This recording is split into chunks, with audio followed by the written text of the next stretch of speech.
రావణ్ మొదటి నుంచి పవన్ కళ్యాణ్ని విమర్శించడానికే ఈ ఛానల్ పెట్టాడు అని చెప్పి చాలామంది అనుకుంటూ ఉండొచ్చు. కానీ వాస్తవం ఏంటంటే ఆంధ్రప్రదేశ్ తెలంగాణలో ఉండే చాలామంది యూత్ లాగే ఒకప్పుడు రావణ్ పవన్ కళ్యాణ్ అభిమాని.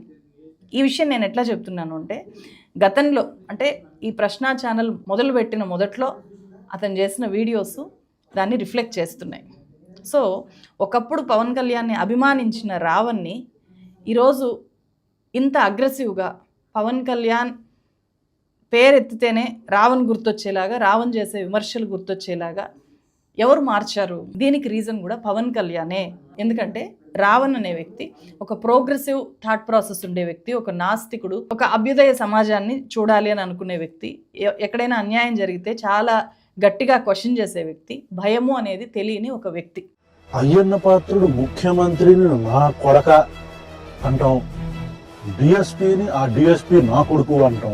ప్రతిపక్షంలో ఉన్నప్పుడు జగన్మోహన్ రెడ్డి గారు అప్పటి ముఖ్యమంత్రి చంద్రబాబు నాయుడు గారిని నడి రోడ్డు మీద కాల్చి చంపాలి అంటాం.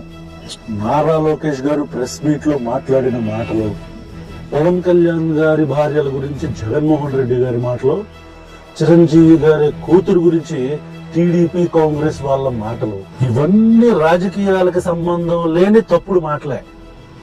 ఎవరు శుద్ధపోసలు ఈ రాష్ట్రంలో? ఏ నాయకుడు నిఖార్స్ అయిన రాజకీయం చేస్తున్నాడు ఈ రాష్ట్రంలో? ఎవడున్నాడు సిద్ధాంతాలకు కట్టుబడి? ప్రతోడు పొద్దున్న లెగిస్తే బూతులతోనే కదా సంసారం చేస్తుంది. ఒకడు విమర్శ చేయటం, ఇంకోడు బూతులు తిట్టడం.